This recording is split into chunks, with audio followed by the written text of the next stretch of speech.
ये कहानी है उन 5 फ्रेंड्स की जो कि हवस का शिकार हो जाते हैं और उन पांचों में से एक की मूंगफली खड़ी ही नहीं होती है। दोस्तों, हम जिस मूवी की बात कर रहे हैं उसका नाम है केबिन फीवर। ये हॉलीवुड के सबसे शानदार मूवी में से एक है जिसे हम आज हिंदी में डबिंग करने वाले हैं। तो चलिए दोस्तों शुरू करते हैं।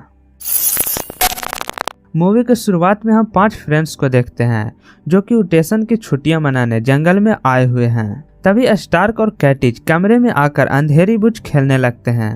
फिर वहीं डेविल और सारा को दिखाया जाता है।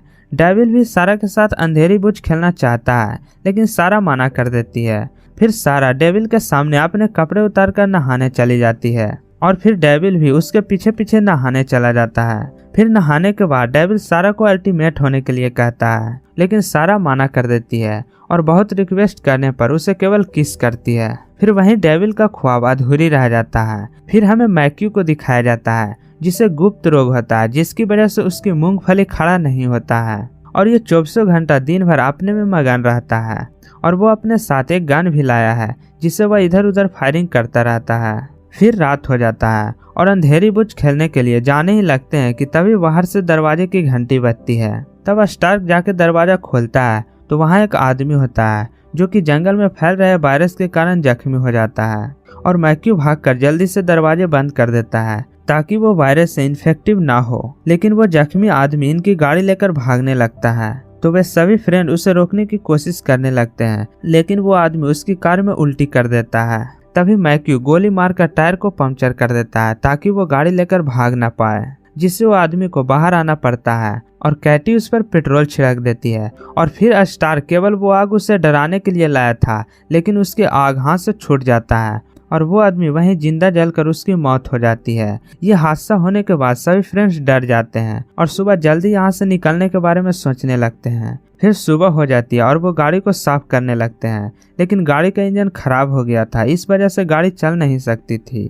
दूसरी तरफ डेविड सारा का हालचाल पूछने के लिए उसके कमरे में जाता है और सारा को भी अंधेरी बुझ खेलने का मन कर रहा था। तभी डेविल उसके साथ सटकर उसे छूने लगता है और कुछ की परवाह किए बगैर दोनों अंधेरी बुझ खेलने लगते हैं। तभी डेविल जैसे ही सारा के अंधेरी गुफा में हाथ डालता है तो उसके हाथ में खून लग जाता है क्योंकि वह भी जंगल में फैल रहे वायरस के शिकार हो चुकी थी और वायरस के कारण वो जख्मी भी हो गई थी। सारा को ऐसी हालत देखकर सारे फ्रेंड्स घबरा जाते हैं और सारा को एक अलग कमरे में बंद कर देते हैं ताकि वो वायरस के इन्फेक्ट से बचे रहे। और पूरी रात खत्म होने के बाद सारा को देखने जाते हैं। तब सारा की हालत बस से बदतर हो चुकी थी, उसे जल्द ही हॉस्पिटल की आवश्यकता होती है। तभी मैक्यू कार को किसी भी तरह ठीक कर देता है और उसे स्टार्ट भी कर देता है। तभी हमें दिखाई पड़ती है कि मैक्यू भी उस वायरस का शिकार हो चुका है और वह भी बुरी तरह उस वायरस से डर जाता है, जिससे वह डरकर अकेले ही कार लेकर हॉस्पिटल भाग जाता है। और दूसरी तरफ स्टार्क भी ये सब देखकर किसी के साथ रहना नहीं चाहता, वह बियर के बोतल लेकर जंगल में अकेले ही चला जाता है। और दूसरी तरफ हम मैक्यू को देखते हैं जो कि एक शॉपकीपर से हेल्प मांग रहा था, लेकिन वो दुकान वाला उसे देखकर समझ जाता है कि ये वायरस से इन्फेक्टिव है और वो अंदर से गन लाकर मैक्यू को जैसे मारने वाला होता है कि मैक्यू जल्दी से गाड़ी लेकर वहां से निकल जाता है। और थोड़ी आगे आने पर मैक्यू गाड़ी से निकलकर भाग जाता है और तभी वह डेविड से मिलता है और वो कहता है कि हमें कोई मार देना चाहता है। तभी अचानक डेविड को गोली लगती है। तब तक वो लोग वहां आ चुके थे और धीरे धीरे सबको गोलियों से भुनार देते हैं। और जब स्टार्क वापस आता है तो लाशों की ढेर देकर उसका दिमाग भी चकरा जाता है। फिर जैसे ही स्टार वहां से भागने वाला होता है कि वहां पुलिस आ जाती है और उसे गोली मार देती है ताकि वो वायरस आगे ना फैल सके।